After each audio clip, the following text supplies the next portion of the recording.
Hey, Chris Dawson here again, talking to you about City Council shenanigans.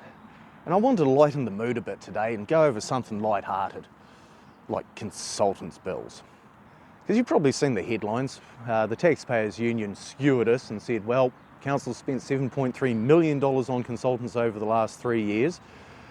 And okay, that's a whopping amount of money.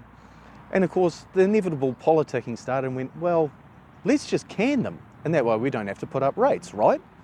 Right? No. No, unfortunately, things in the real world don't work like that. So one of the big things we're spending on consultants at the moment is for wastewater treatment plant resource consents.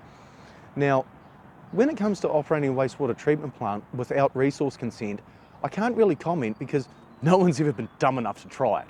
Because seriously, you're gonna get really, really done for that. So have a look at, there is one case that's kind of comparable. The Clutha District Council got done for operating outside of their resource consents and got fined $500,000. So can you imagine a city the size of Invercargill with the associated huge wastewater treatment plant?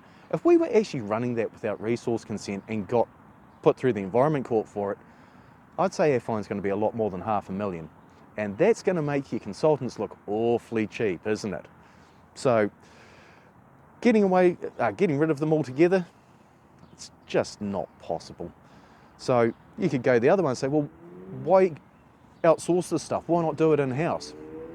Well, this sort of work isn't the stuff you do every day. We don't need wastewater treatment plant consents done every day. So having a guy sitting in an office twiddling his thumbs for 10 years and then it's like, oh, consent needs renewed, he bursts into life. We've just paid this guy to stand there twiddling his thumbs for 10 years. That's expensive. Not more to the point, what's going to happen to your wage bill? Because sure, the consultant's bill's been cut down, but your wage bill's gone through the roof. So either way, it's a no-win situation for council because people are either going to complain about the consultant's bill or complain about the wage bill. So what do I think? Well, here's what I think. A better question is our average spend on consultants tracking up, tracking down, or staying about steady? Because they're whopping $7.3 million. Well, the council spent $370 million over those 3 years. So we're talking about a consultant spend of about, well, it's actually less than 2% per annum, which isn't really that much in the grand scheme of things compared to the fines and, you know, like we'd have to stop work on our alternate water supply. There's all sorts of work we'd have to stop if we stopped using consultants. So they're sort of a necessary evil. And unfortunately, I don't see a way around it. Now, we could definitely keep a close eye on this, and I absolutely intend to. I want to see, is that trend tracking up or down, or is it staying reasonably steady? Because you just can't get away from this. I'm sorry, that's all there is to it. But let me put it to you like this. If your car starts making an awfully funny racket, do you go and do an automotive apprenticeship over several years so you can fix your car?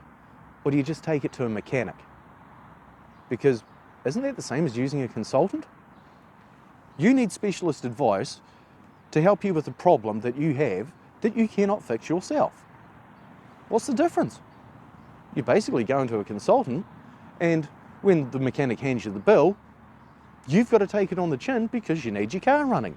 There's no point moaning about it. You needed the work done. You didn't have the skill to do it yourself. So it's just one of those things. Unfortunately, when it comes to consultants, they get a bad rap, and some of them deserve it, but never mind. It is what it is. So let me know what your thoughts are.